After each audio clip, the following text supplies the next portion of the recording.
अल्लाह ने कुरान में फरमाया, जो मैंने आयत पढ़ी, वलनब्लुवन्नकुम, अल्लाह फरमाता हम तुम्हें जरूर आजमाएंगे। क्या करेंगे? तुम्हें आजमाएंगे। और किसे आजमाया जाता है? सबको नहीं आजमाया जाता, अपनों को आजमाया जाता है। बेशक गैरों को नहीं आजमाया जाता। गैरों से शिकवई क्या, गैरों से शिकायत ही क्या। अल्लाह फरमा रहा हम तुम्हें जरूर आजमाएंगे। भूख से, जानों की कमी करके, फलों की कमी करके आपको आजमाएंगे। अल्लाह फरमाता आजमाइश में जो साबित कदम रहा और आजमाइश में जिसने सब्र से काम लिया, तो अल्लाह फरमाता वो बशरी साबिरीन, सब्र करने वालों के लिए खुशखबरी है। सुभान अल्लाह, सुभान अल्लाह बोलो, सुभान अल्लाह, सुभान अल्लाह। ऐसा हो सकता है कभी कि आप नमाज पढ़ो और आप पर परेशानी आए, हो सकता है। तो आप ये ना सोचना कि या अल्लाह जो नमाज नहीं पढ़ रहा है वो तो खुशी में है, जो नमाज नहीं पढ़ रहा है वो तो अमीर हो रहा है, जो नमाज नहीं पढ़ रहा है वो तो खूब मजे ले रहा है। या अल्लाह मैं तो नमाज भी पढ़ता हूँ, मैं तो रोजा भी रखता हूँ, मैं तो हज भी करता हूँ, मैं तो हराम कामों से भी बचता हूँ। या अल्लाह मैं शरीयत की रोशनी में जिंदगी गुजारता हूँ, लेकिन फिर भी मेरे पास परेशानियां आ रही हैं, मेरे पास मुफलिसी आ रही है, गरीबी आ रही है, बीमारी आ रही है। तो अल्लाह फरमाता हम आजमाएंगे।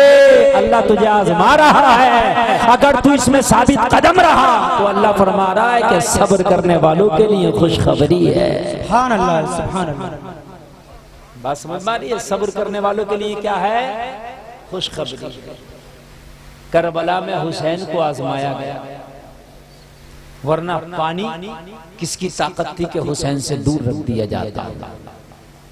किसकी ताकत थी कि हुसैन के घर वालों को कोई शहीद कर देता? किसकी ताकत थी कि हुसैन के खैमों को आग लगा दी जाती?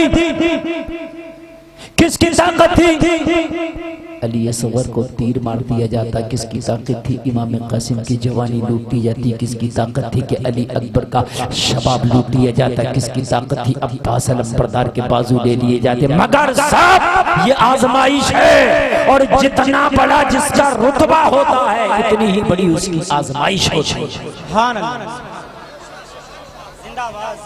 समझ रहे हैं आप? जो नमाज नहीं पढ़ता, कभी कभी पता चलेगा आपको रमजान में रोजा नहीं रख रहा है तो वो हट्टा कट्टा टहल रहा है। जो रोजा रख रहा है वो बीमार भी हो गया, तो ये मत सोचना या अल्लाह मैं तो रोजा भी रखता हूँ, बीमार भी होता हूँ, ये रोजा नहीं रखता, ये तो हट्टा कट्टा टहल रहा। अल्लाह उसे नहीं आजमा रहा, अल्लाह तुझे आजमा रहा है। उसे अल्लाह नहीं आजमा रहा है, अल्लाह तुझे आजमा रहा है। अच्छा एक बात और बताऊं मैं आपको, जो हराम काम करता है, शराब पीता है, जुआ खेलता है, सूद का खाता, रातों दिन शरीयत के खिलाफ काम करता है, रातों दिन हराम काम करता, बुरे काम करता, लोगों कभी कभी उस पर दुनिया में परेशानी नहीं आती, और नेक शख्स अगर जरा सा भी हट जाए तो फौरन उसको पकड़ लिया जाता है।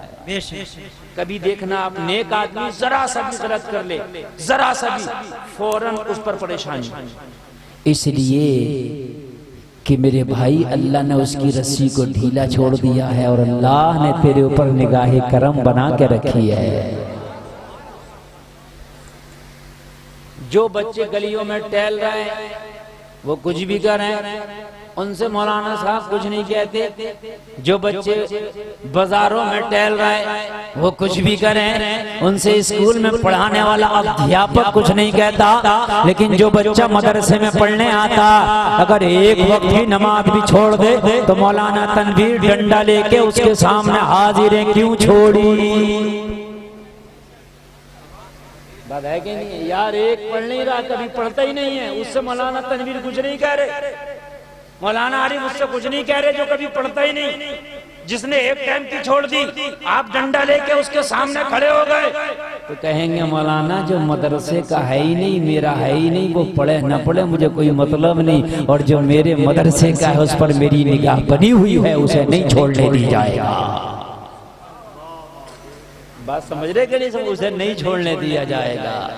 इसीलिए नेक आदमी अगर जरा सा भी भटकता है तो अल्लाह उसे फौरन दुनिया के अंदर होशियार कर देता है, उसे परेशानी में मुब्तला कर देता है। दुनिया के अंदर जो उसने गलत कर दिया उसकी सजा अल्लाह दुनिया ही में दे के उसे साफ पाक कर देता है। एक वो है कि उसे पता ही नहीं कि हम दुनिया में आए क्यों है, एक वो है कि रातों दिन हराम कर रहा है और फिर भी जिंदगी बड़ी खुशहाल गुजर रही है। तो लोगों, किसी की खुशहाली को देख के आप टेंशन में ना पड़ना, किसी की खुशहाली को देख के आप परेशान ना होना।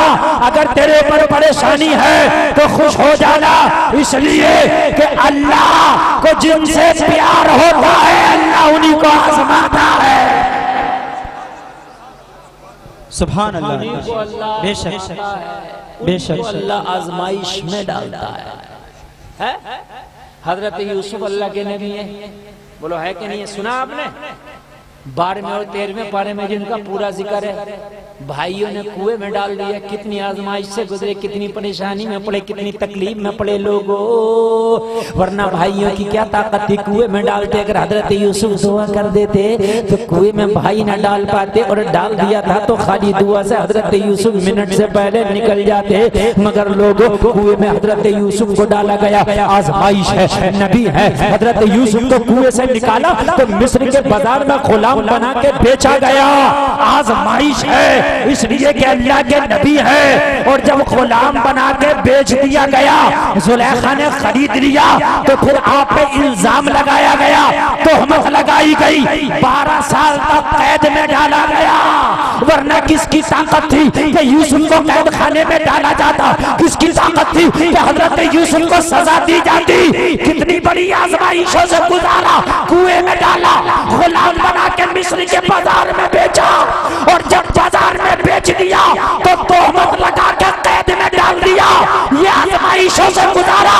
जब यूसुफ ने सब्र किया तो अल्लाह का इनाम आया, अल्लाह ने उसी मिस्र का हजरत यूसुफ को बादशाह बना दिया।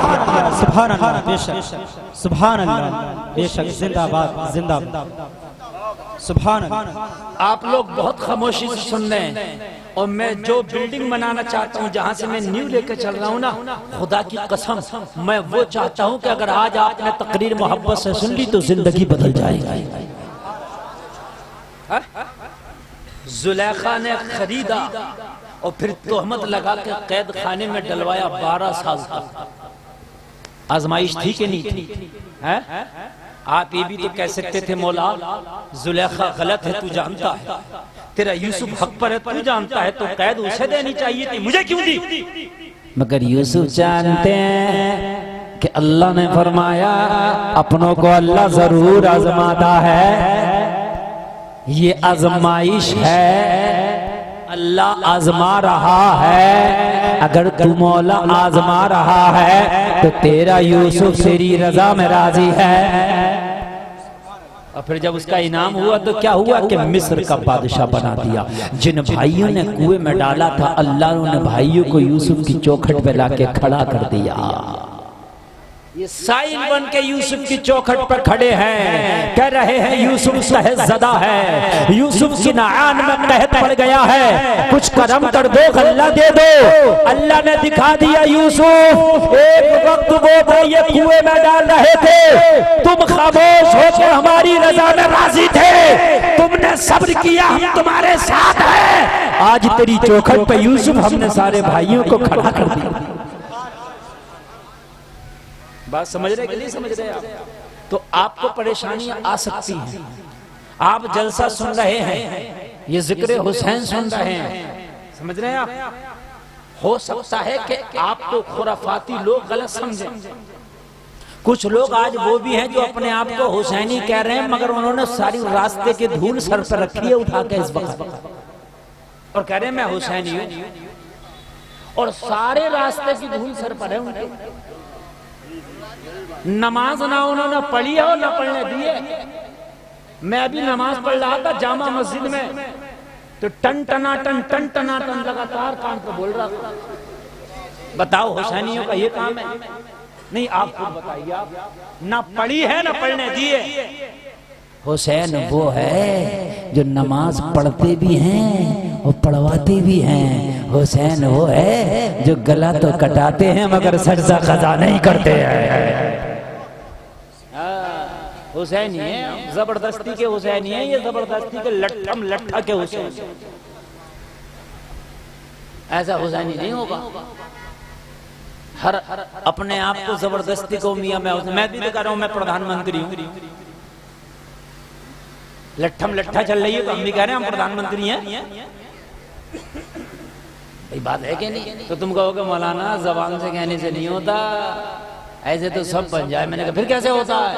कहने लगे उसके कुछ प्रोसेस हैं, है ना? पता है कि नहीं है? इतने एमपी की बहुमत साबित कर दो तुम्हारी पार्टी में, फिर तुमको बनाया जाता है कौन? प्रधानमंत्री। हमने कहा जब ये बात है तो भाई जब खाली दुनिया का प्रधानमंत्री जबान से नहीं बन सकता तो हुसैन का गुलाम जबान से कैसे हो जाएगा? तुम कहो कि मैं गुलाम हुसैन, चलो हम मान लेंगे। हुसैन का सजदे में सर कटा था, तेरा सजदे में कभी झुका है? उनका कटा था, तेरा झुका है? तो कहेगा मौलाना जुम्मा पढ़ लेता हूं। तो जुम्मा पढ़ने से खाली काम चल जाएगा? जितना जुम्मा जरूरी है उतना ही पांचों वक्त की नमाज जरूरी है। हुसैन का खेमा जल गया, हुसैन का सर कट गया, लेकिन हुसैन की बेटी, हुसैन की बहन, हुसैन की बीवियां करबला के अंदर फटी हुई चादरों से अपना पर्दा करके खड़ी है। खुदा की कसम तारीख कोई ये तारीख ना नहीं बता सकता कि करबला के अंदर गरीबुल वतनी है, बेबसी का आलम है। हुसैन की किसी बच्ची को भी बेपर्दा देखा हो? हुसैन की बच्चियां करबला में भी पर्दे से है, और जब करबला से दमिश्क गई वहां भी पर्दा में है, और जब यजीद के दरबार में ले जाया गया वहां भी पर्दा में है। अरे तू कैसा हुसैनी है रे? बाजा बजा दे, ढोल तमाशा करके लड़कियां छत पे खड़ी तुझे देख रही है, तू लड़कियों को देख रहा है, कहता है हुसैनी है। झूठा है, तेरे अंदर हुसैनियत कहीं से कहीं तक नजर नहीं आती है। नारे तकबीर, नारे रिसालत, मसलके आला हजरत, जश्न शहीद आज़म कॉन्फ्रेंस, हजरत अल्लामा मौलाना मुफ्ती गुलफाम रजा रामपुरी साहब किबला, शहीद आज़म कॉन्फ्रेंस। सुभान झूठा है, कहीं से कहीं तक नजर नहीं आती। ऐसे तो सब यजीदी जितने भी थे, मैं जो तारीख बोल रहा हूँ किसी मुफ्ती से जाकर पूछ लेना। ये मत सोचना मौलाना गुलफाम कह गए, पता नहीं इसमें कितनी सच है कितना झूठ है। 100% सच बोल के जा रहा हूँ। करबला में जितने यजीदियों ने हुसैन का सर काटा था सब कह रहे थे हम हक पर हैं, सब कह रहे थे हम हक पर हैं, सब कह रहे थे शरीयत हम बचा रहे हैं, सब कह रहे थे हम भी नमाज पढ़ रहे हैं। जनता के सामने माज़अल्लाह हुसैन को गलत साबित करने की कोशिश कर रहे थे। लेकिन एक बात बताऊं, सच हमेशा सच होता है, और सच जब बोलता है तो सर चढ़ के बोलता है।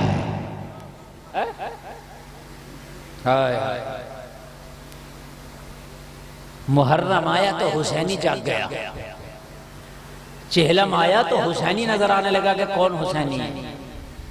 तो हुसैनी खाली 40 दिन का थोड़ी है, हुसैनी पूरी जिंदगी का बन बात है कि नहीं है? ये खाली 40 दिन का हुसैनी, रास्ते की धूल सर पे रख ली, मैं हुसैनी चेलम गया, बात खत्म। अजीब मामला है, जबरदस्ती का हुसैनी। ये हुसैनी तो मुझे ऐसा ही लगा, एक जंगल में गीदड़ ने सारे जानवरों को इकट्ठा होकर कहा कि भाई बताओ हम कौन है। कहा आप गीदड़ है? खबरदार जो किसी ने गीदड़ कहा। छुट भैये मौजूद थे, सब खामोश। बोले फिर कौन है? कहने लगा मैं हूं मोर। झूठ बोल रहा हूं, मोर ऐसा होता है? मोर के पंख होते हैं। बोला पंखी तो नहीं हूं तो मोर। बोला मोर ऐसा नहीं होता, मोर तो उड़ता है, आप तो जमीन पे चलते हो। कहने लगा मुझसे उड़ने तो नहीं आता, हूं तो मोर। कहने लगा भाई मोर के तो 2 ही पैर होते हैं, तुम्हारे तो 4 है। बोला तो ज्यादा ही तो है तो मोर। कहना उसके सर पे तो ताज होता। कहने लगा ताज ही तो नहीं हूं तो मोर। आज के मुसलमान का यही हाल है मौलाना, नमाज तो नहीं पढ़ता हूं तो मुसलमान, झूठी तो बोलता हूं तो हुसैन। मौलाना मेरे घर की बच्चियां बेपर्दा ही तो रहती हैं, हूं तो हुसैनी, जैसा वो मोर था वैसा ही तो हुसैन, खुद ब खुद का हुसैन। तकरीर शुरू हो रही है, तवज्जो कीजिए, मैं आपको बताऊं मेरे हुसैन का आखिरकार यजीद से इख्तिलाफ क्या था, आखिरकार टेंशन क्या थी कि यजीद ने हुसैन की जगह भड़प लिया था, क्या हुसैन की जमीन मारी थी, क्या कोई तख्त का झगड़ा था, कोई ताज का झगड़ा था, कोई पैसे का झगड़ा था, कोई बिजनेस का झगड़ा था, कोई लैंड का झगड़ा था, कोई दैन का झगड़ा था? नहीं नहीं, आपको तारीख बताएगी, न लैंड का झगड़ा था, न बिजनेस का झगड़ा था, न कारोबार का झगड़ा था। फिर कहोगे मौलाना हुसैन और यजीद के दरमियान इख्तिलाफ किस बात का था? तो जलसे में आने वाले कान खोल के सुनो, तख्ते ताज का इख्तिलाफ नहीं था, लेन देन का इख्तिलाफ नहीं था, पैसे और माल का इख्तिलाफ नहीं था, हुसैन और यजीद का इख्तिलाफ शरीयत का इख्तिलाफ था। सुभान अल्लाह, सुभान अल्लाह। काय का इख्तिलाफ था? जोर से बोलो जरा, और जोर से बोलो। शरीयत का इख्तिलाफ था। वजह क्या थी? यजीद नमाज कभी पढ़ता था और नमाज कभी छोड़। सुनिए सुनिए, यजीद के दाढ़ी भी थी, यजीद टोपी भी ओढ़ता था, लेकिन नमाज कभी पढ़ता था और कभी छोड़ता था। अगर वो कभी नमाज छोड़े तो हुसैन उसे ठोकर मार दे और कहे कि मुझे ये नमाज छोड़ने वाला यजीद कबूल नहीं है। वो कभी पढ़ता था कभी छोड़ता था, यहां तो कभी कभी पढ़ी जाती है? वो कभी कभी छोड़ दे तो यजीद, और तू कभी कभी पढ़ ले तो हुसैन। यार बात बताइए, जब जब गुनाह एक है तो एक पल्ले में आना, एक लाइन में आना। वो कभी कभी छोड़ता था तो वो यजीद, तू कभी कभी पढ़ता है तो कहता मैं हुसैन। झगड़ा कोई और नहीं था, किन बातों का झगड़ा था सुन लीजिए। यजीद के दरबार में डांस होता था, डांस। यजीद के दरबार में लड़के नचाए जाते थे, लड़के। कौन नचाए जाते थे? कौन जोर से बोलिए? लड़कियां नहीं, कौन नचाए जाते थे? यजीद के दरबार में लड़कों का नाच होता था। गुलफाम को कहने दो, जलसे में आने वालों, यजीद लड़कों का नाच देखे तो हुसैन उसे ठोकर मार दे, वो यजीद हो जाए। तू लड़कियों का डांस देखे फिर भी हुसैन। नौजवानों, ये बात मेरी नहीं है, खुदा की कसम में वो तारीख पढ़ करके बोल रहा हूं जिसकी बुनियाद पर इख्तिलाफ पैदा हुआ। ऐसे कहने से कुछ नहीं होता कि मैं हुसैनी। ऐसे तो सब कहते हैं मैं जन्नती, शिया कहता मैं जन्नती, वहाबी कहता मैं जन्नती, चकड़ाली भी कहता मैं जन्नती, अहले हदीस कहता मैं जन्नती, मिर्जाई कहता मैं जन्नती। जिसने नबुव्वत के दावे कर दिए उसके मानने वाले कहते हैं मैं जन्नती। अब भाई तेरे कहने से थोड़ी जन्नती, जिसे आमना का लाल कह दे वो जन्नती, जिसे करबला का हुसैन कह दे वो जन्नती। अब यार फैसला तुम्हारे हाथों है, वो लड़कों का नाच देखे तो यजीद हो के जहन्नमी, तू हीरोइनों का नाच देखे तो हुसैनी हो के अपने आप को जन्नती। यार एक बात बता, मैदान महशर में फिर यजीद ये नहीं कहेगा मौला फिर मेरी खता क्या थी? अगर ये लड़कियों का नाच देख के जन्नती है तो फिर मेरी खता क्या थी? मैं भी तो नाची देखता था। मेरे भाई समझिए, यजीद शराबी था, शराबी। क्या था यजीद? और शराबी इतना बड़ा नहीं था, वो एक ही तरह की शराब पीता था। कितनी तरह की? देसी। उस वक्त बियर नहीं थी, इंग्लिश नहीं थी। आज कितनी तरह की ये बियर, इंग्लिश, बोलो है कि नहीं? वो खाली देसी पिए तो यजीद तू परदेसी और देसी सब पिए फिर भी हुसैन। भाई ये फैसला आपके हाथ है यार। वो खाली देसी पी ले, वो खाली देसी पी ले तो वो यजीद। कहाँ जा रहे हो भाइयों? भाइयों मेरे भाई बड़ा अच्छा, ना ना ना बैठ, वहां बाजे वाले पकड़ लेना, बैठ। अच्छा यार बैठ जा, अरे जाने मत दो यार, बड़ा अच्छा बच्चा है। मगर भैया वो न रुकेगा, इसलिए कि कभी कभी शैतान जब पकड़ लेता ना तो वो कहाँ रुकने देता, कनकैया बना दे, कनकैया चल चल चल, समझ रहे हैं? कनकैया जो लूट ले छोड़ता ना, कनकैया बना के लेगा। मैं इस वक्त बिल्कुल जमीनी बातें कर रहा हूँ आपसे, और फैसला आपके हाथ में। मैं नहीं कहूंगा कौन गलत और कौन सच। मैंने तराजू भी आपको दे दिया, बट्टा भी आपको दे दिया, बस तोलते रहो और तुम डालते रहो कि कौन हुसैनी है और कौन यजीदी। तोलते रहो और डालते रहो। मसला तख्त का था ही नहीं, ना ना ना। इमाम हुसैन और यजीदी के दरमियान जो इख्तिलाफ था वो तख्त को लेके, जोर से बोलिए, तख्त को लेके।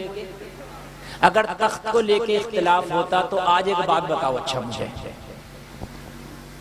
तवज्जो करना, एक बात सारे लोग बता, हजरत सुलेमान अलैहिस्सलाम का दरबार लगा है, नाम सुना? नबी हैं हजरत सुलेमान। उन्होंने अपने दरबारियों से कहा कि कौन है जो मलका बिल्कीस का तख्त उठा के लाके मुझे दे दे। सब ने कहा मैं ला दूंगा हुजूर, मैं ला दूंगा।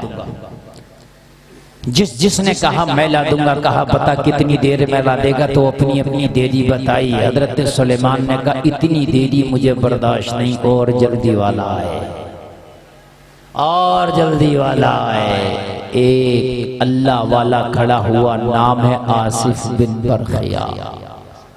ये नबी नहीं वली है। कौन है? कहने लगे हुजूर अगर मुझे इजाजत दे तो बिल्कीस का तख्त में उठा के ला दूं। कहा कितनी देर में ला दोगे? कहा पलक झपकने से पहले बिल्कीस का तख्त आपके दरबार में लाके हाजिर कर दूंगा। जलसे में आने वालों मुझे कहने दे दिया जाए आसिफ बिन बरखिया नबी नहीं वली है, वली। अरे वो मलका बिल्कीस का तख्त पलक झपकने से पहले उठा के ला दे तो हुसैन तो वली नहीं, वलियों का वली है, नवासे रसूल है। अगर तख्त चाहता इशारा कर देता तो यजीद का तख्त मदीने में चला आता। अरे यजीद का तख्त मदीने में चला। आसिफ बिन बरखिया खुदा की कसम हुसैन की कदमों की धूल नहीं, इसलिए कि उन उम्मतों के वली इस उम्मत के वलियों की तरह नहीं। और ये वली नहीं बल्कि हुसैन वो है विलायत जिनके अब्बा के घर की है। जब तक कोई वली वली नहीं हो सकता जब तक उसका डोरा, उसका शजरा अली अली न बोले, जब तक वली नहीं हो सकता। तो हुसैन को तख्त तो चाहिए ना था, सिर्फ मामला ये था कि वहां शराबें चलती थी। हुसैन शराबों की मुखालफत करते थे। वहां जुआ चलता था, बंदरों का नाच देखा जाता था, तमाशा लगाया जाता था। हुसैन इसकी मुखालफत करते थे। बस यही बात थी। हुसैन ने कहा मैं सर तो दे सकता हूं मगर हाथ नहीं दूंगा। सुभान अल्लाह, सुभान अल्लाह। हाथ नहीं दूंगा। और आज तक तारीख में हुसैन का सर तो मिलता है लेकिन यजीद के हाथ में हाथ नहीं मिलता है ना? किसी कहने वाले ने कहा था दुनिया के सब यजीद इसी गम में मर गए, सर मिल गया हुसैन का बैत नहीं मिली। सुभान अल्लाह। हुसैन एक तो मुहर्रम शरीफ में 10 मुहर्रम आई तो बड़ा कूदा फिर रहा। मैंने कभी इसको क्या हो गया? कहने लगे मौलाना इस पर हुसैन की सवारी आ रही है। अब जरा हुसैन की सवारी, हाय हाय। काम क्या करते हैं? काम क्या करते हैं? बोले कुछ भी नहीं। मैंने कहा कुछ तो करते ही होंगे, कुछ तो करते ही होंगे। बोले कुछ नहीं, वो प्लाट बिकवाते हैं कमीशन। कमीशन पे प्लाट बिकवाता, सीधी सादी जबान में कौन दलाली करता, और सवारी हुसैन की आ रही है। झूठ है, झूठ है। अगर सवारी आती हुसैन की तो सबसे पहले तुम्हारे इलाके में बरेली के आला हजरत पे आती। बात है कि नहीं? बेशक। और इस जमाने में अगर आई होती तो ताजु शरिया पे आती। वाह वाह वाह, बेशक। है यार, हुसैन इतने खाली बैठे हैं कि सवारी जालिम पे आ रही है। बताइए मुझे मेरे भाई, बताओ मेरे। अच्छा, मेरी कौम भी इतनी भोली भाली है, इतनी सीधी है मेरी कौम। कहते ना ना मौलाना तुम कुछ मत कहियो, क्या पता आ रही हो। यार कैसे आ रही हो?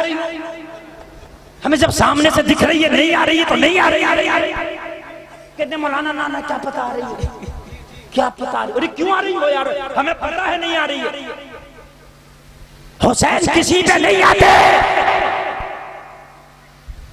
यार। हुसैन की सवारी तेरी क्या औकात है? तुझे इस्तिंजा करने की हैसियत नहीं, तुझे पाकी नापाकी का मसला पता नहीं। कहता है मैं हुसैन की सवारी, हुसैन मेरी सवारी। अरे शर्म कर शर्म। हुसैन वो है जिसकी सवारी मोहम्मद रसूलुल्लाह का कांधा है।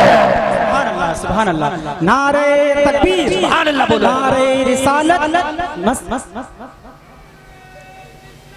या रसूल अल्लाह, या रसूल अल्लाह।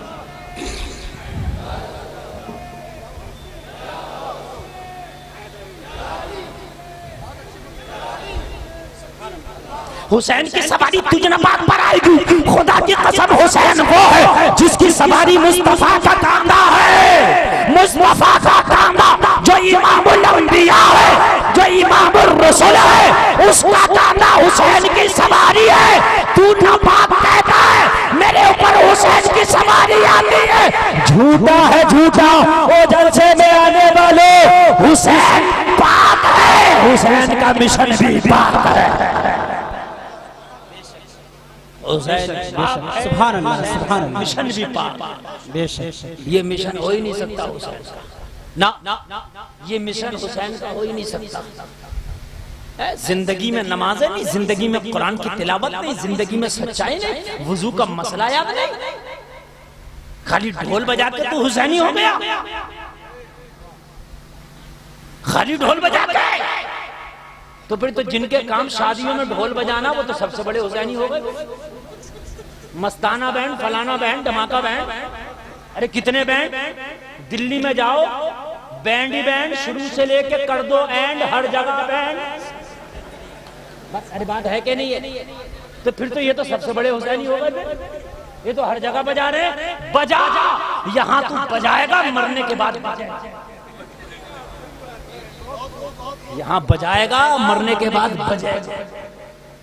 यार एक बात तो बताइए, हुसैन का मिशन पर्दा है, हुसैन का मिशन सच्चाई है, हुसैन का मिशन हक्कानियत है, हुसैन का मिशन गरीबों मजलूमों का साथ देना है। अफसोस की बात है, गांव में मस्जिद के इमाम की तनख्वाह नहीं जा रही है, गांव में मस्जिद के इमाम की तनख्वाह नहीं दी जा रही है, और ढोल पे लाखों रुपए खर्च कर रहा है, कह रहा मैं तो हुसैनी हूं। तो हुसैनी है, इमाम की तनख्वाह टाइम पे नहीं दे रहा। शादी हो रही है तो शादी में डीजा बजा रहा, शादी हो रही है खूब, शादियों में हरामकारियां हो रही हैं, और फिर भी मुहर्रम आया तो मैं हुसैनी। अजीब मामला आया, अजीब मामला है। तो फिर गौसे आजम क्या है अगर तू हुसैनी है तो? साबिर पिया क्या है फिर तू हुसैनी? फिर अजमेर का मोइनुद्दीन क्या है अगर तू हुसैनी? यार जरा बोलो ना, सुबह देखिए भाई, अल्लाह फरमाता है वमताजुल यौमा अय्युहल मुजरिमून, क़यामत के दिन अल्लाह गुनाहगारों को और नेककारों को अलग कर देगा। एक जगह नहीं खड़े होने देगा कि अब अलग हो जाओ। ये तो दुनिया एक जगह छोड़ दिया है। आज मैं आपको बताऊंगा हुसैनियत क्या है, इंशाअल्लाह मजा आ जाएगा, ईमान ताज़ा हो जाएगा। सुभान अल्लाह। मैं आज आपको बताऊंगा हुसैनियत क्या है। शादी में कह रहा है कोरमा 3 रंग का चाहिए, हूँ हुसैनी, हूँ हुसैनी। शादी में कह रहा है कि मुझे गाड़ी का कैश चाहिए, और गाड़ी भी चाहिए बड़ी वाली, ऊंचे पहियों वाली। है कौन? हुसैनी। हाय हाय, लड़कियों वालों का खून पी गया, कहता हुसैनी तूने कभी हुसैन की शादी भी देखी कैसे हुई थी? सुभान अल्लाह, सुभान अल्लाह। क्या हुसैन की शादी नहीं हुई थी? हुई थी कि नहीं हुई थी? शादी नहीं हुई तो इमाम अली अकबर कहां से आए? इमाम अली असगर कहां से आए? सैयदा सकीना कहां से आई? शादी नहीं बल्कि एक नहीं कई शादियां हुई थी। जोर से बोलिए जरा सुभान अल्लाह यार, और जोर से बोलो जरा सुभान अल्लाह। मैं आपको बताऊंगा, मूड बन गया, ईमान दादा कर दूंगा आपका। कान खोल करके सुनिए, आज तेरा हाल ये है, न शादी से पहले चैन लेने दे रहा है, न शादी में चैन है, न शादी के बाद चैन है। कहता है हुसैनी जलसे में आने वालों, अली का बेटा हुसैन जवान है। सुभान अल्लाह बोलो, सुभान अल्लाह। और खलीफा हैं हजरत उमर इब्ने खत्ताब। अभी हुसैन की शादी नहीं हुई, कवाले जवान है। शादी सुनो जरा, इसको कहते हैं हुसैन। हजरत उमर इब्ने खत्ताब, लोगों एक लश्कर ईरान पर भेजे, जाओ ईरान पे हमला करो। लश्कर इस्लाम ईरान पे पहुंचा, ईरान पे हमला किया। ये वो मुस्तफा के आशिक थे जो जान तो दे दिया करते थे मगर पीठ नहीं दिखाया करते थे। ईरान पे हमला किया और लोगों तारीख गवाह है कि ईरान को फतह करके उसके किले की फसीलों पे इस्लाम का झंडा बुलंद कर दिया। इस्लाम का झंडा बुलंद कर दिया। कहां? ईरान की फसीलों पर। किन्होंने? मुस्तफा के शहदाई ने। हजरत उमर की खिलाफत में सबसे ज्यादा फतुहात हुई। आधी दुनिया पर हुकूमत करने वाला अगर कोई है तो मेरा उमर इब्ने खत्ताब है। तवज्जो है, तवज्जो है। हाँ, अब सुनिए, ईरान का जो बादशाह था ना, इसकी दो लड़कियां थी। कितनी लड़कियां थी? एक बेटी थी इसकी बड़ी, एक थी छोटी। बड़ी का नाम था मेहरबानो, छोटी का नाम था शहरबानो। बड़ी लड़की का इसने रिश्ता कर दिया था हिंदुस्तान से। मेवात का एक राजा था जिसका नाम था हरिश्चंद्र, उसका बेटा था चंद्रगुप्त। चंद्रगुप्त को रिश्ता हो गया था। मेहरबानों का ईरान के बादशाह की बड़ी बेटी का रिश्ता हो गया। ये चाहता था कि शहरबानों का भी रिश्ता हो जाए, दोनों की शादी साथ में कर दूं। शहरबानों के सैकड़ों रिश्ते आए, बड़े बड़े राजे महाराजे शहजादों के रिश्ते आए। शहरबानों के पास रिश्ता पेश किया जाता, आप मना कर देती, पसंद नहीं है। सैकड़ों रिश्ते शहरबानों ने ठुकरा दिए। ईरान का बादशाह मजबूर हो गया। जब शहरबानों ने कोई रिश्ता कबूल न किया तो उसने मेहरबानों की शादी कर दी। मेवात में बहू बन के आ गई, भारत की बहू बन गई बड़ी बेटी मेहरबानो, छोटी बची शहरबानो। हजरत उमर के लश्कर ने चढ़ाई कर दी, ईरान फतह कर लिया गया। और ईरान जब फतह किया गया तो शाह ईरान मारा गया, बड़े बड़े फौजी मारे गए और बहुत से फौजियों को कैदी बना लिया। शहरबानो भी हाथ लगी, शहरबानों को भी कैदी बना के मदीने ले आए। तारीख पेश कर रहा हूँ, तारीख की किताब का नाम सुनो, तारीख ज़रतश्ती, हिस्ट्री ऑफ द मेवात, तारीख ईरान। 3 किताबों के हवाले दे करके जा रहा हूँ, जरा कान खोल के सुनना। हुसैनियत क्या है मैं तुम्हें बताता हूँ। आज हम अपने आप को कहते हैं हुसैनियत, और हाल हमारे ये है कि हम तो आज मुहर्रम आ रहा है, तब हमारा वही बेरहमी और वही गुंडागर्दियां हैं। शादियां हैं तो वही हमारी गुंडागर्दियां हैं। लोगों मुझे ये तो बताओ कि तुम कब सुधरोगे? खुदा की कसम खैर तुम्हें देखेगा और तुम्हारे अमाल को देखेगा तो वो क्या समझेगा? लोगों जिंदगी ऐसी गुजारो कि तुझे देखते जमाना कह दे कोई और नहीं, ये मुस्तफा का गुलाम जा रहा। सुभान अल्लाह, सुभान अल्लाह, बेशक सुभान अल्लाह। हजरत उमर ने देखा ईरान के फाते आ गए मदीना में, बहुत सामान ईरान में चट्टे लगे हुए हैं। ईरान के माल जो लाया गया मदीना में ढेर लगा हुआ है।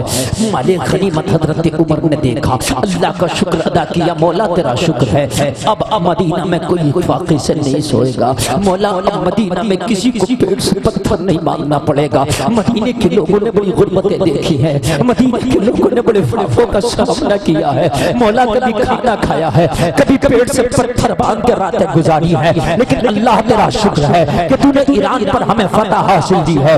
मेरे मौला, आज ईरान का सारा माल गनीमत की शक्ल में मदीने की गलियों में ढेर लगा है। हजरत उमर कह रहे हैं सारा माल मदीने के गरीबों में तकसीम कर दो। सारा माल तकसीम होने की प्रक्रिया शुरू हो गई। हजरत उमर की निगाह शहर वालों पे पड़ी। हजरत उमर ने शहर वालों को देख के कहा, ए ईरान से आने वाले फौजियों, ये लड़की कौन है? मुझे कोई आम लड़की नजर नहीं आती। इसका लिबास अलग नजर आ रहा है, इसका बात करने का अंदाज अलग है, इसका खाने पीने का अंदाज अलग है। ये कोई आम लड़की नहीं है। इस्लाम से आने वाले, ईरान से आने वाले फौजियों ने कहा था, हुजूर ये कोई आम लड़की नहीं बल्कि शाह ईरान की बेटी शहरबान, इसको कैदी बना करके लाए।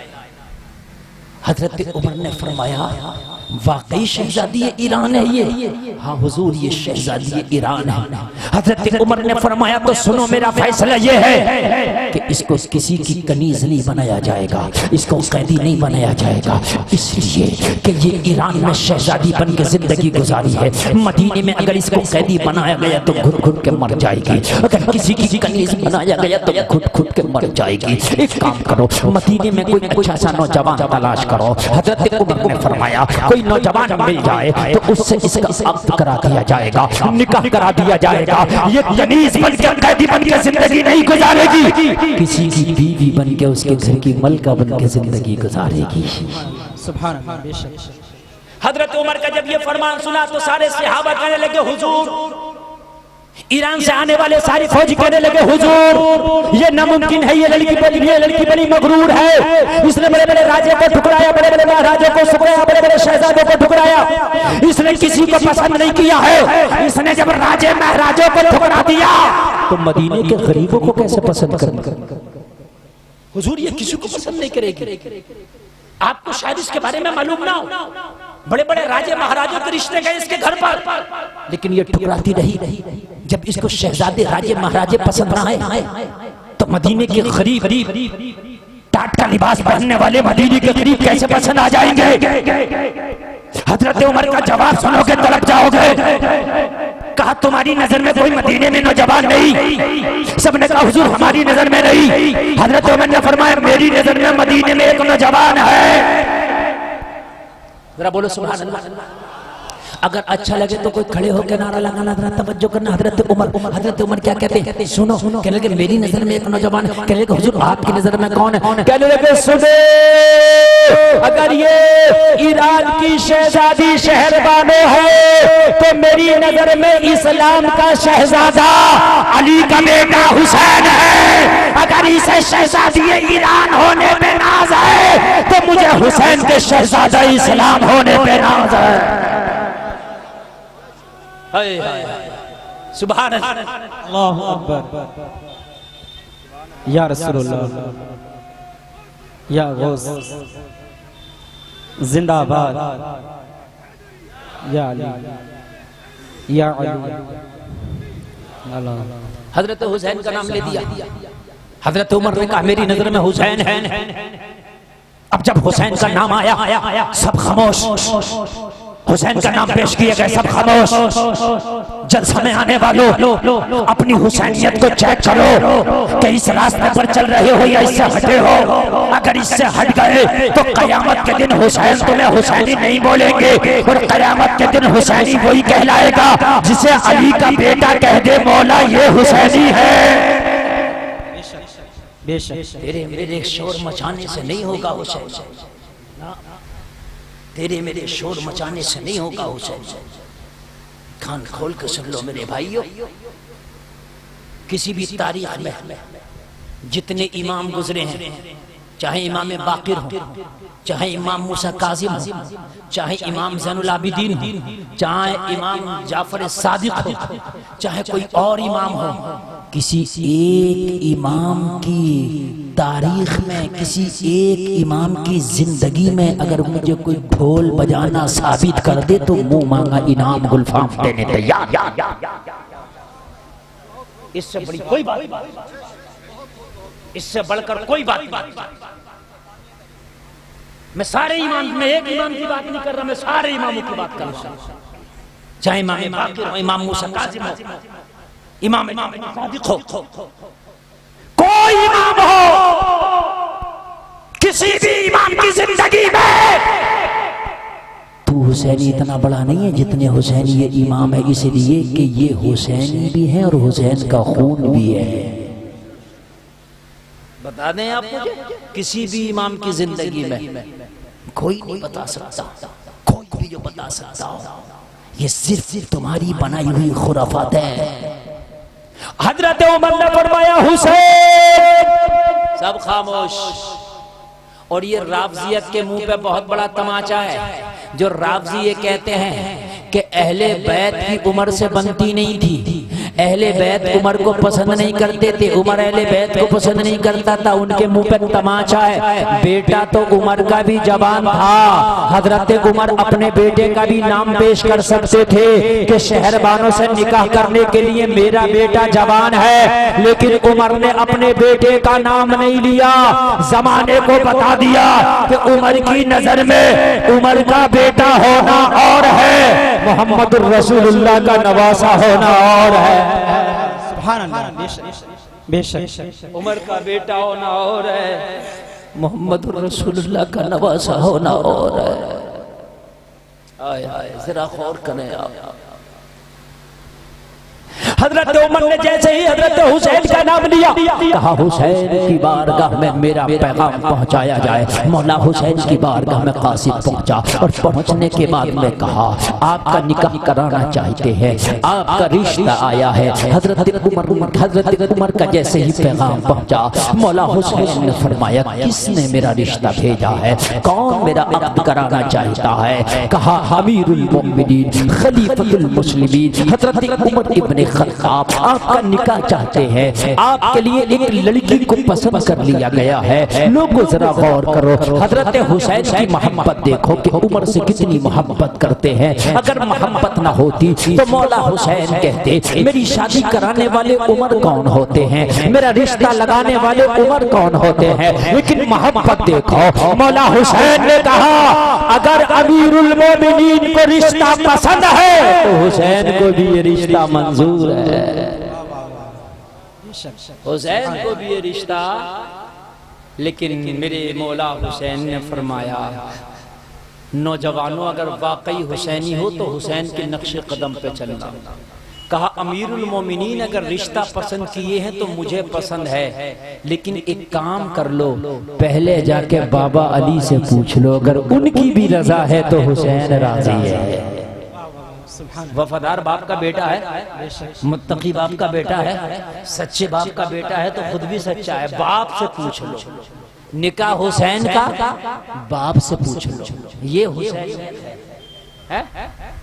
आज का तो अगर अब्बा रिश्ता इधर करने जा रहा तो बेटा कह रहा नहीं इधर होगा, बाप कह रहा बेटे इज्जत चली जाएगी, खानदान की इज्जत, नाक कट जाएगी, कह रहा नाक कटे या बचे रिश्ता वही होगा जहां अपनी बात चल रही है। सही बता रहा हूं मैं। और लड़के तो लड़के, लड़कियां उनसे दो हाथ आगे हो रही है, क्योंकि इस वक्त कानून बड़े सख्त बन गए। ऐसे मानो ऐसे, नहीं तो मैं कोर्ट कचहरी के जरिए अपने तो अपने। आज हमारी बेटियां गैरों के साथ शादियां रचा रही है, लोगों गैरों के साथ। काश तुमने उन्हें तारीख इस्लाम बता दी होती, काश तुमने उन्हें हुसैनियत बता दी होती। आज तुमने अपनी बच्चियों को इंग्लिश मीडियम में तो पढ़ाया है, आज तुमने मॉडर्न माहौल में तो अपनी बच्चियों को जीना सिखाया है। काश तुमने सीरत फातिमा अपनी बेटियों के सामने रख दी होती तो आज 8 लाख मुसलमानों की बेटियां गैर मुस्लिमों के साथ शादी न की होती। 8 लाख बच्चियां धर्म परिवर्तन कर चुकी है मुसलमानों। कौन है इसका जिम्मेदार?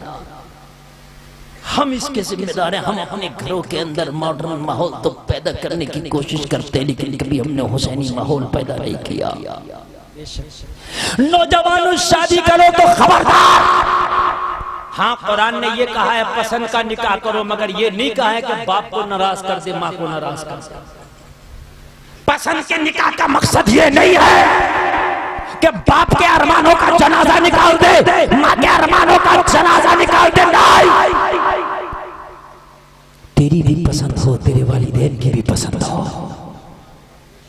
समझ रहे हैं आप?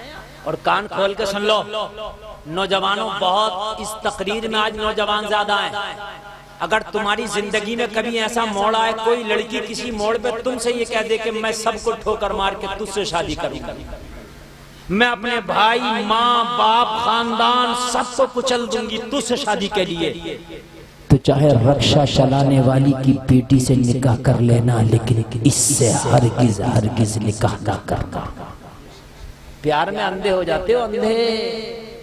और ये प्यार जो है ये वो वाला परफ्यूम है जो आपने ट्रेन में बसों में बेचता हुआ देखा होगा, 80 रुपए में 2 साथ में इनाम भी देता है। देखा आपने? 2 बड़ी तेज खुशबू आती है, जैसे ही मारेगा इतनी तेज आएगी पूरी बस महक जाएगी, मगर आती थोड़ी देर है, वो उतरता बाद में, खुशबू पहले ही खत्म। मेरी बात गलत तो नहीं है? तेल बेच रहा, तेल ऐसा तेल है बाल उगा देगा, बाल जमा देगा, काले कर देगा, उगाता नहीं है, जितने उगे हुए होते हैं उन्हें भी खत्म कर देता। अगर खाली बस में बिकने वाला तेल बाल उगा दे तो ये MBBS डॉक्टर के घास चलेंगे। ये बात समझ रहे कि नहीं? 10 रुपए वाला बाम बस में बेच रहा होता, कमर में दर्द, घुटने में दर्द, सर में दर्द, दाढ़ में दर्द, कान में दर्द, जो भी दर्द हो तेल में मिलाकर लगा लो, काफूर हो जाएगा, खत्म हो जाएगा। 10 रुपए में इतने दर्द खत्म है तो अल्ट्रासाउंड क्यों कराएगा 500 रुपए का? भाई मेरी बात गलत तो नहीं है? ये मोहब्बत जो तुझे नजर आ रही है कि मैं तेरा साथ भी निभाऊंगी, तेरा साथ भी दूंगी, तेरे सुख में भी साथ रहूंगी, तेरे दुख में भी साथ रहूंगी, ये झंडू बाम है, झंडू बाम। ये मोहब्बत नहीं है, ये प्यार नहीं है। हमने शादी के 2 महीने के बाद तलाक होते देखी है, हमने कोर्ट कचहरी होते देखा है, हमने थाना चौकी होते देखा है, हमने देखा है कि शादी किया था पसंद की, बाद में कहता नजर आता मौलाना मैं तो फंस गया। बात समझ रहे? समझ रहे? इसलिए निकाह करो तो घर वालों का भी मशवरा ले लो, उनकी भी रजामंदी हासिल कर लो, कहीं ऐसा ना हो कि बस वाले परफ्यूम बन जाओ। थोड़ी देर के लिए तो बड़ा तेज प्यार होता, बहुत बहुत गाढ़ा गाढ़ा नजर आता है। बात के हाल ये होते हैं कि गालियां ही चलती हैं, सीधी झड़ाका इधर से गाली और धड़ाका इधर से गाली। अरेंज जो शादियां हैं जो वालिदैन की मर्जियों से हो रही हैं, वो शादियां अगर कुछ घपला भी होता तो अब्बा भी साथ देता, अम्मा भी साथ देती है, खानदानी भी साथ देता। और ये जो खुद वाला प्यार होता ना, सब कहते हैं तुमने ही तो करा था, भरो खुद ही। क्यों साथ दे खानदानी? तूने खानदानियों को पूछा था क्या? अब्बा को पूछा था क्या? तो अब्बा को साथ दे। हाय हाय, कहा मौला अली से पूछो, बाबा अली से पूछो। हजरत अली की बारगाह में कासिद पहुंचा, कहा हुजूर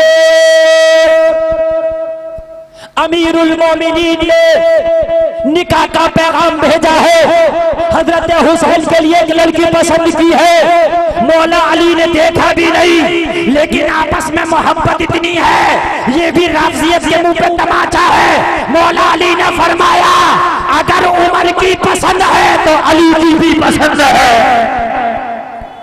यार जरा जोर से सुभान अल्लाह। अगर उमर की पसंद है तो अली की भी पसंद है। इधर से जब रजामंदी हो गई, ये भी राजी, मौला उमर भी राजी, मौला हुसैन भी राजी। जब सब राजी तो बाद में शहरबानों के पास कासिद पहुंचाया गया। शहरबानों के पास जाके कासिद खड़ा हुआ और खड़े होके बोला, शहरबानों अमीरुल मोमिनीन चाहते हैं तुम्हें बेड़ियों से आजाद कर दिया जाए, तुम्हें जंजीरों से आजाद कर दिया जाए, तुम्हें जिंदगी भर के लिए कैद से आजाद कर दिया जाए। अमीरुल मोमिनीन चाहते हैं तुम्हें निकाह करके किसी के निकाह में देके उसके घर की मलिका बना दिया जाए। लोगों तारीख गवाह है, शहरबानों ने जुमला जो बोला था आज भी तारीख अपने दामन में लिए हुए मुस्कुरा रही है। शहरबानों ने कहा मर तो सकती हूँ मगर मैं निकाह नहीं करूंगी, शादी नहीं करूंगी। कहा किस लिए? कहा आने वाले सोन जब मुझे बड़े बड़े राजे महाराजे पसंद नहीं आए तो मदीने के गरीब मुझे जहां से पसंद आ जाएंगे।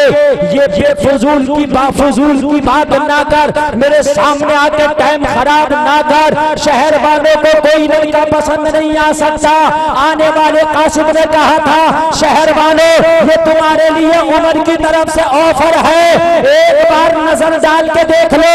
अगर लड़का पसंद हो तो निकाह करना, लड़का पसंद ना हो तो निकाह ना करना, तुम्हारे साथ जबरदस्ती नहीं होगी। कहा यह कानून किसका है? कहा मदीने वाले मुस्तफा का। कहा जबरदस्ती नहीं मेरे साथ। मैंने तो सुना उमर बड़ा हार्ड आदमी है, बड़ा सख्त आदमी है। उमर का नाम सुन के तो बड़े बड़े को पसीना आ जाता। क्या उमर मेरे साथ जबरदस्ती नहीं करेगा निकाह में? का उमर की क्या ताकत है? मुस्तफा का बनाया हुआ कानून ये है, इस्लाम में जब तक निकाह नहीं होता, जब तक लड़का लड़की दोनों राजी ना हो, जब तक लड़की और लड़के की तरफ से रजामंदी हासिल ना हो जाए, जब तक इस्लाम में निकाह नहीं होता है। हाय हाय इतना सुना तो शहरवानों बोली वाले इस्लाम, मैं तेरे कानून पे कुर्बान, कैद में होके भी जिंदगी आजाद नजर आती है।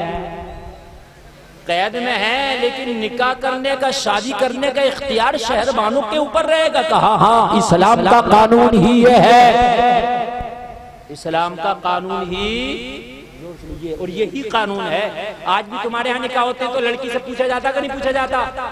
लड़के से भी पूछा जाता, पूछते कि नहीं पूछते? और पूछा ना जरूरी है। निकाह में जो गवाह है, इजाब व कबूल है, यही लाजमी है। ये 300 बाराती, ये खाने, ये जोड़े, ये घोड़े, ये कारें, ये निकाह में कोई भी जरूरी नहीं है, इनकी कोई जरूरत नहीं है। इजाब व कबूल और गवाह ये जरूरी है, और महर क्या है? महर, इजाब व कबूल और गवाह। और महर भी हिसाब के। ये जो महर चल रहे हैं 5,51,000, ये महर ना लड़के की हैसियत के मुताबिक। ये जो 21 लाख, कभी कभी तो महर के ऊपर हजरत बारात वापस चली गई, महर के ऊपर झगड़े हो गए, इसलिए कि इसने जहेज इतना टाइट करके मांगा था, इतना टाइट करके कि लड़की वालों की हालत पतली कर दी। इसने कहा बदूला बन के आइए, इतना टाइट महर मांगूंगा कि तेरी हालत पतली कर दूं। है दोनों तरफ से गुंडा।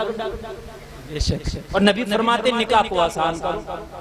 नबी ने क्या फरमाया? निकाह को अगर लड़के की हैसियत 500 रुपए रोज कमाने की है तो उसकी हैसियत को देखकर महर बांधा जाए। बात समझ लीजिए, मसला बता रहा हूं मैं। ये जो चल रहे हैं कि उधार महर बांध दिए, इतने बांध दिए वो कभी दे ही नहीं सकता। महर इतने बांधा करो कि लड़का जिसे नकद अदा कर दे, और महर नकद अदा करे तो यही अफजल आला है, यही बेहतर है। बात समझिए, बात समझिए, क्या है? यही बेहतर है। ये बीवी से जो माफ कराते फिर रहो, माफी का मौका ही नहीं आए, मामला ही नहीं आए, इतने महर रखो कब्जे के कि वो अदा कर सको। बात समझ रहे कि नहीं समझ रहे? हाँ। और गवाह निकाह में दोनों गवाह बाशरा होना चाहिए। किसी को भी पकड़ के ऐरा गैरा नत्तू खैरा को जरा तुम गवाह बन जाइए ना। गवाह वो हो जो बाशरा हो। बात समझ में आ रही है कि नहीं आ रही है? गवाह बाशरा हो। और ये बीच में वकील बनता है, ये तो ना ही हो तो अच्छा है। मैं आपको बेहतर निकाह का तरीका बता रहा हूँ। ये वकील जो होता है ना बीच में, ये ना ही हो तो अच्छा है। डायरेक्ट काजी जो निकाह पढ़ाने वाला है वो डायरेक्ट इजाबो कबूल कराए, लड़की से इजाजत लेके गवाहों की मौजूदगी में लड़के को कबूल करा दे। उसको लड़के को जो है कह दे कि तुम्हारा निकाह फला के साथ इतने महर के बदले करता हूँ, लड़का डायरेक्ट कबूल कर ले। ये बीच में वकील ना हो तो ये निकाह सबसे अच्छा है। हार को मत देखो, मुझे देखो। निकाह सबके होने, और जिनके हो गए उनके बच्चों के होने। बात नहीं समझ में आ रही है आपके? अरे समझ में आ रही है कहीं? हाँ, ये निकाह फजूली है। जो बीच में वकील होता बाद में झगड़ लिया होता, इमाम से कह रहा होता मेरा हिस्सा दे, क्योंकि मैं वकील ना बनाऊं, 500 रुपये मुझे दे। बड़ी मुश्किल से तो इस गरीब को नजराना दिया। अब तू बांट ले। बहुत सी जगह वकील बांटते हैं, वकील हमें भी दो, गवाह भी खड़े हो जा, हमें भी दो 100-100 रुपए। अरे भाई इस गरीब को मिल गए यार, ये इसका नजराना, ये तेरा क्या है इसमें? बात समझ में आ रही है कि नहीं आ रही है? तो काजी जो निकाह पढ़ाने वाला है वो डायरेक्ट लड़की से इजाजत लेकर डायरेक्ट लड़के को इजाबो कबूल करा दे, ये निकाह सबसे बेहतर। बात समझ में आ रही है कि नहीं आ रही है? अरे आ रही है कि नहीं आ रही है तो आगे बढ़ू। ये मसले साथ साथ बताता इसलिए मैं चल रहा हूँ ताकि ये मसले समझ में आ जाए। बेशक। हाँ, कुछ पता होना चाहिए। बाज आदमी तो पूरी वकालत शुरू कर दे कि मैं पहले तो 2-4 कलमे खुद पढ़ेगा और कहेगा मैं उम्मत में नबी की और फला का और मेरा आने का मकसद ये। इतने लंबे कलमे पढ़ने की यहाँ जरूरत नहीं है, बस ये बताने की जरूरत है कि ये फला गवाह हैं, इनकी मौजूदगी में लड़की अपने निकाह का इख्तियार देती है इतने मेहर के बदले कि आपने कबूल किया। लड़का ने कहा हाँ मैंने कबूल किया, निकाह हो गया। बात समझ में आ रही है? मौला हुसैन राजी शहरबानों ने कहा जब ये बात है मेरे ऊपर फैसला है कि अगर लड़का पसंद आएगा तो मैं हाँ करूंगी, पसंद नहीं आएगा तो ना करूंगी, उमर मेरे साथ ज्यादती नहीं करेगा, तो फिर मुझे ये फैसला मंजूर है, चलो लड़का दिखाया जाए। लड़का दिखाया जाए, पेश किया जाए। कौन है कि जिससे उम्र मेरा निकाह कराना चाहता है?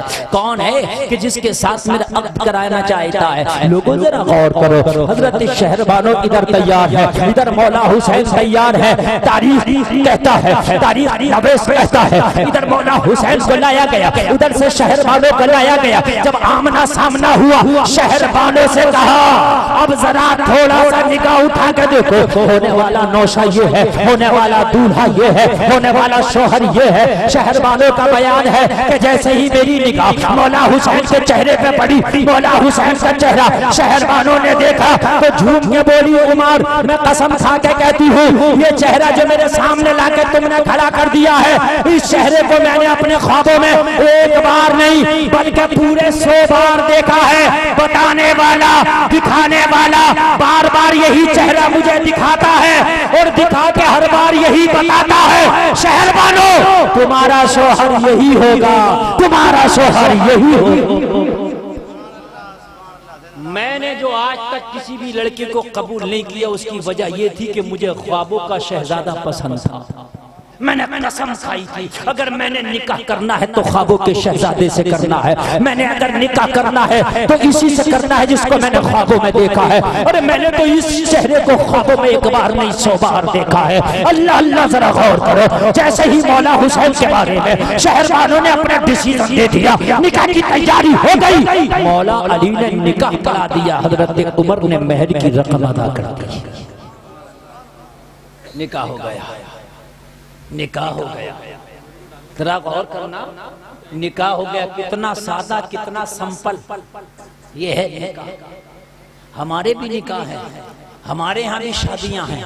हमारी शादियों के तो हाल ये है मेरे भाइयों, जब तक क्या 10 लाख खर्च ना हो जब तक तो निकाह तक नौबत नहीं आती। बाप बूढ़ा हो गया इसी टेंशन में, बाप परेशान है इसी टेंशन। अभी मैं गुजरात तकरीर करने के लिए गया था मेरे भाई, बड़े अफसोस की बात है, शायद आपको भी अफसोस है। पीलीभीत जिले के कुछ लोग वहाँ तकरीबन 20,000 लोग वहाँ काम करते हैं। वो पीतल की टोंटियां बनाते हैं फैक्ट्री में। तवज्जो करना, ये जब की बात है जब ये जो चेयरमैन के इलेक्शन हुए थे भी पीछे, तो उस कस्बे का जो मौजूद जो चेयरमैन था जो खड़ा हुआ था इलेक्शन में, वो वोट मांगने के लिए वहां गुजरात पहुंचा, क्योंकि 20,000 लोग वहां काम कर रहे थे उस कस्बे के। तो वोट मांगने के लिए पहुंचा और कहा भाई आप लोग आना इलेक्शन के मौके पे मुझे वोट देना। तो कोई कहता है सड़क बनाओगे तो वोट देंगे, कोई कहता है स्कूल बनाओगे तो वोट देंगे, कोई कहता है कि आप हमारे लिए ये काम करोगे तो वोट देंगे।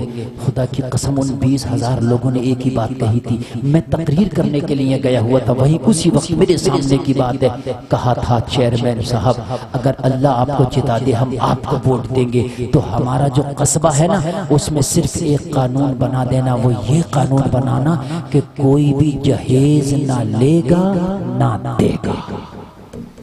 बस हमें और कुछ नहीं चाहिए। रोड डलवाना या न डलवाना, पानी का इंतजाम, बिजली का इंतजाम करना या ना करना। मैंने कहा यार तुमने ये क्या मांगा है कि जहेज की लानत को खत्म कर देना बस, और हमको और कुछ नहीं चाहिए। कहने लगे मौलाना सुनिए, ये हमारे दिल का दर्द है। हम अपनी बिरादरी के 20,000 लोग यहाँ काम करते हैं। कहने लगे हमारे घर की खवातीन भी हमारे साथ आई हुई हैं, वो भी फैक्ट्री में हमारे साथ काम करती हैं, इसलिए कि जब तक हमारे यहाँ शादी नहीं, जब तक कि 10 लाख रुपए लड़की वाला खर्च ना करे। 10 लाख रुपए हम जब कमाएंगे नहीं तो खर्च कहाँ से करेंगे? वो 10 लाख रुपए खर्च करने की वजह से हमें घर से बाहर यहाँ गुजरात कमाने के लिए आना पड़ा। जिन लड़कियों की हमने शादी करना है वो लड़कियां भी हमारे साथ फैक्ट्री में काम करती हैं, रातों दिन मेहनत करके वो भी कमाती हैं। हद ये है मौलाना, हमारी बीवियां भी फैक्ट्री में काम करके कमाती हैं। 10 लाख रुपया मेहनत मजदूरी से एक दिन में नहीं कमाया जाता साहेब। कब 10 लाख रुपया कमाने के लिए वक्त लग जाता है, 10 लाख रुपया कमाने के लिए टाइम चाहिए। कहने लगा पूरा घर, पूरी फैमिली कमाती है। जिस बेटी की शादी के लिए 10 लाख कमाने के लिए घर छोड़ के फैक्ट्री में काम करते हैं, हमारी बिरादरी की वही 1000 लड़कियां फैक्ट्री में रहकर गैर मुस्लिम लड़कों से शादी कर ली है। 1000। जरा गौर करें, परसेंटेज निकालें आप। 20,000 लोगों में से 1000 लड़कियों ने, यार कितना हाई फाई परसेंटेज आया। जरा गौर तो करें आप। 1000 लड़कियों ने मौलाना, अगर हमारा ये जहेज बंद हो जाएगा तो हम यहाँ कमाने के लिए अपने बीवी बच्चों के साथ नहीं आएंगे, वहीं कोई काम देख लेंगे बच्चियों का। जब जहेज की लानत ही खत्म हो जाएगी, जिनके लिए कमा रहे हैं वो जहेज की लानत ही खत्म हो जाएगी, तो इज्जत के साथ सादा निकाह हम अपने घर पे रह के कर देंगे। बड़ा मामला है, बड़ा माहौल खराब है मेरे भाइयों। खुदारा वाकई अगर सच्चे हुसैनी हो तो इस जलसे से आज कसम खा के उठना, शादी तो हो नहीं है लेकिन शादी में ये ऐलान मैं जरूर करूंगा अपनी ससुराल वालों से, मेरी कोई डिमांड नहीं है, मुझे कोई जहेज नहीं चाहिए। मैं जो निकाह कर रहा हूँ हुसैन की सुन्नत को जिंदा करने के लिए कर रहा हूँ। सुभान अल्लाह बोलो यार। निकाह हो गया और मौला हुसैन के निकाह में आ गई शहरबार। मौला हुसैन के निकाह में आ गई शहरबानो। अल्लाह सलामत रखे, यही शहरबानो है। मेरा तकरीर का टाइम बस मुकम्मल हो चला, 1.25 घंटा तकरीर हो गई। 5 मिनट और सुन लीजिए और उसके बाद मैं अपनी बात को खत्म करूंगा। मुझे पता ही नहीं चला कि 1 घंटा गुजर किधर गया, 1.25 घंटा। सच बता रहा हूं, पता चला आपको? ऐसा लग रहा है कि मैं अभी शुरू हुआ हूँ। इतना अच्छा आप सुन रहे, इतना मन लगा के सुन रहे, इतने आप हुजूरिये ज़हन के साथ सुन रहे। अल्लाह आपको सलामत रखे। गुलफाम की दुआएं हैं कि मैदान महशर में हुसैनी झंडा अल्लाह आपको नसीब फरमाए।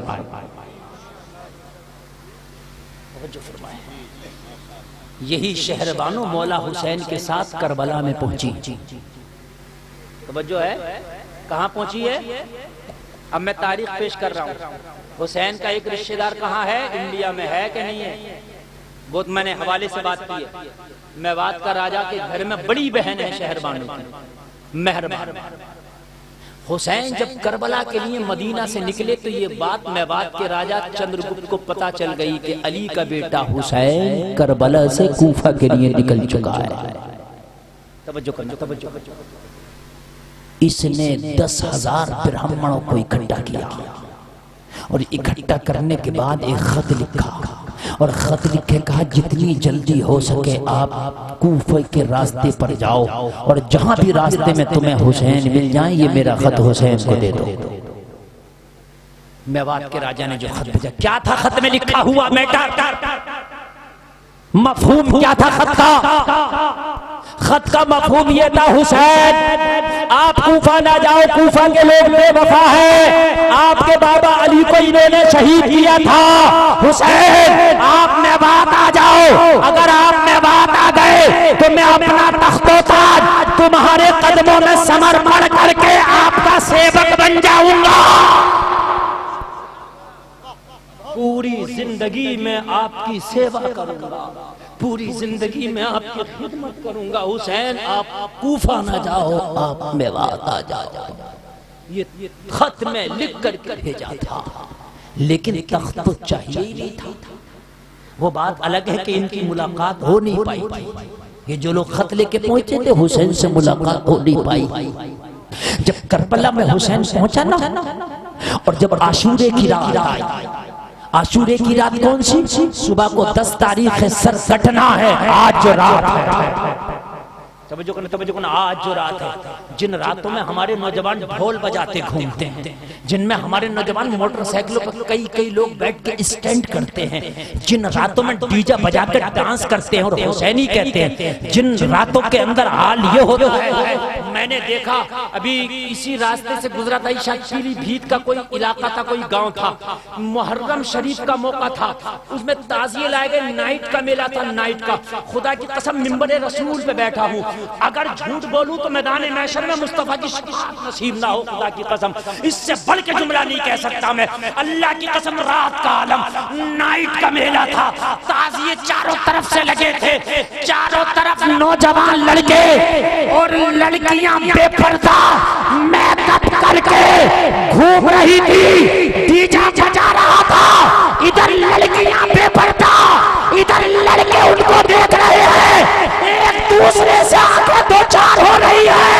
क्या तेरी यही हुसैनियत है कि तू ताजिया लाने नौजवान लड़कियों को बेपर्दा लाके खड़ा कर दिया? ये हुसैनी नहीं हो सकता, ये हुसैनियत का काम नहीं हो सकता। ताजिया अगर तुझे बनाना है तो मैं ताजिए का मुखालिफ नहीं हूँ।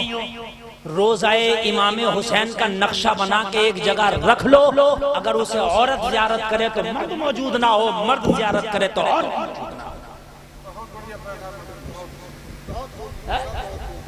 औरतें भी हुदंगा मचा रही हैं, मेकअप कर करके, किसी पे कोई दुपट्टा ना था, सब खुले हुए, इल्ला माशाअल्लाह कोई होगी बाल ढके हुए, वो भी जाई मेले में जाना और कहने मेरा ताजिया जीत गया, मेरा हार गया। और जिसको हरा के आया, क्या ये हुसैन की मोहब्बत में नहीं था? बड़ा कुरान कुरान, छोटा कुरान कुरान नहीं है, बड़ी मस्जिद मस्जिद, छोटी मस्जिद मस्जिद नहीं है। अगर ताजिया हुसैन की मोहब्बत में है तो बड़ा भी ताजिया और छोटा भी ताजिया। और दंगा कायदा काट रहा, जीता की सरा, हरा की सरा। मेरे भाइयों बात समझ में आ रही? यार अजीब सी हालत है, मेरा जीत गया, अरे भाई फिर हार किसका गया? और जिसका हारा था तो क्या उसने किसकी मोहब्बत में बनाया था? आशूरे की रात आई और लोग ये जो रातें हैं ये हुड़दंग मचाने की नहीं। इस रात में मौला हुसैन ने मालूम है क्या किया? मौला हुसैन ने अपने सब घर वालों को इकट्ठा किया, सब और सबको इकट्ठा करके पहले हुसैन ने जितने 72 थे सबको इकट्ठा किया और सबको इकट्ठा करके मौला हुसैन ने कहा, अब जरा अगर जिगर रखते हो ना तो बहुत मोहब्बत से सुन लेना जरा। हुसैन ने कहा, एक करबला में मेरे साथ आने वाले मेरे रुफाका में तुमसे खुश हूं। यजीदी मेरे खून के प्यासे हैं, सुबह का सूरज निकलेगा, यजीदी मेरा सर कलम करके अपनी प्यास बुझा लेंगे। तुम अपने आप को इस परेशानी में न डालो। मौला हुसैन ने फरमाया, मेरे साथ करबला में आने वालों, मैं तुमसे राजी हूं, मैदान महशर में नाना से तुम्हारी सिफारिश कराऊंगा, वादा भी करता हूं। जाओ तुम अपने साथियों के साथ करबला से चले जाओ और अपने बच्चों के साथ कहीं जिंदगी गुजार लेना। मैं तुमसे राजी हूँ, न तुम्हें गला कटाने की जरूरत, न तुम्हें खून बहाने की जरूरत। हुसैन ने सबको इजाजत दे दी, जाओ मैं तुमसे राजी हूँ, चले जाओ। गला सिर्फ हुसैन कटाने का बात खत्म है, शरीयत की हिफाजत हो जाएगी। लोगों जितने खैमे में मौजूद थे एक नहीं उठा, जितने खैमे में मौजूद थे एक ने भी पीठ नहीं दिखाई। मौला हुसैन ने देखा चराग चल रहा है, कोई जाने को तैयार नहीं। मौला हुसैन ने वफा की तस्वीर, मौला अब्बास खड़े हैं, कहा अब्बास खैमे का चराग बुझा दो। कहा हुजूर किस लिए? कहा इसलिए हो सकता है निगाह से निगाह मिल रही है, जाने में शर्म लग रही हो, हुसैन की नजरों के सामने से जाना इनके लिए मुश्किल और दुश्वार हो रहा हो, इसलिए चराग बुझा दो।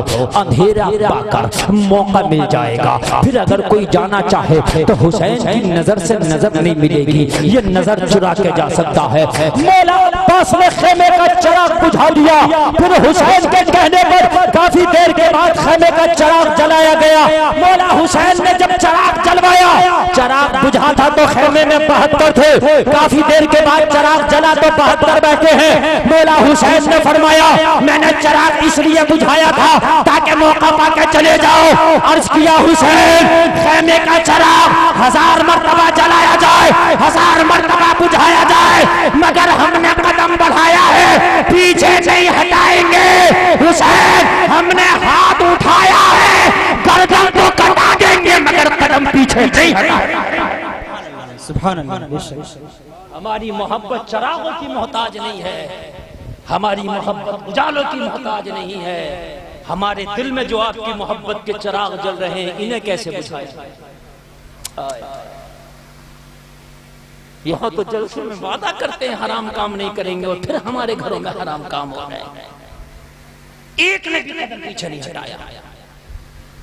अल्लाह अल्लाह। फिर मौला हुसैन इनसे इजाजत लेकर अपनी बीवी शहरबानों के पास पहुंचे और शहरबानों के पास पहुंच करके कहा, शहरबानों, तुम शहजादी ईरान थी, तुमने ईरान में बड़ी ऐश में जिंदगी गुजारी होगी। जब से मेरे निकाह माई हो सकता है वो लजीज खाने ना मिले हो, जब से हमारे निकाह माई हो सकता है वो कीमती लिबास ना मिला हो, कभी फाके भी मिले हैं, कभी तुम्हें टूटी हुई चटाई पर भी सोना पड़ा है, कभी तुम्हें फाके से भी रहना पड़ा है। शहरबानों, एहसास ना करना। शहरबानों ने मौला हुसैन का दामन पकड़ के कहा, हुसैन क्या बात करते हैं, मैं तो अपनी किस्मत पे नाज करती हूँ। जो हुसैन मुझे आपने दिया है वो मेरे बाप ने भी नहीं दिया था। जो आपकी बीवी बन के मुझे मर्तबे मिले वो ईरान की शहजादी बन के कभी न मिले थे। मैं तो अपनी किस्मत पे नाज करती हूँ।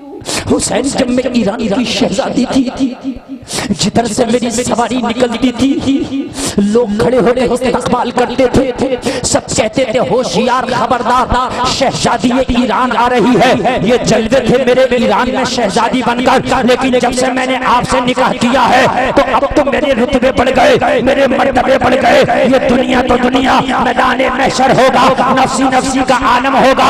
जब शहरबानों को उसकी कब्र से उठाया जाएगा और जब मैं अपनी कब्र से उठ कर मैदान महशर में हाजिर होंगी तो मुनादी निदा देगा, अहले महशर अपनी निगाहों को झुका लो, फातिमा की बहू शहरबानों आ रही है। सुभान अल्लाह, बेशक सुभान अल्लाह। शहजादी ईरान होना और है, फातिमा की बहू होना और है। सुभान अल्लाह, बेशक। उजाले अपनी यादों के हमारे साथ रहने दो, न जाने किस गली में जिंदगी की शाम हो जाए। हुसैनियों, बस आखिरी पैगाम लो और मेरी तकरीर खत्म। सिर्फ आखिरी जुमला, आधा मिनट या 1 मिनट। कूफा की जामा मस्जिद में 40,000 लोगों ने हाथ उठा के कहा था, हम हुसैन हैं। ये पढ़े लिखे लोग बैठे हैं जो तारीख का मुताला मुझसे ज्यादा है जिनको। तवज्जो करना, इनकी मौजूदगी में बड़ी जिम्मेदारी के साथ ये जुमला बोल रहा हूँ, एक आदमी भी ड्रॉप ना होने दे। मेरी पूरी तकरीर का लुब्बे लुबाब इस 1 मिनट में। जब इमाम मुस्लिम को इमाम हुसैन ने भेजा था अपना नायब बनाकर कूफा में, और जब वो जामा मस्जिद के इमाम बने तो वहां 40,000 लोगों ने बैत की और कहा, हुसैन को बुलाओ, हम जान दे देंगे, हम हुसैन हैं। हाथ उठा, तब जो कहना हम हुसैन।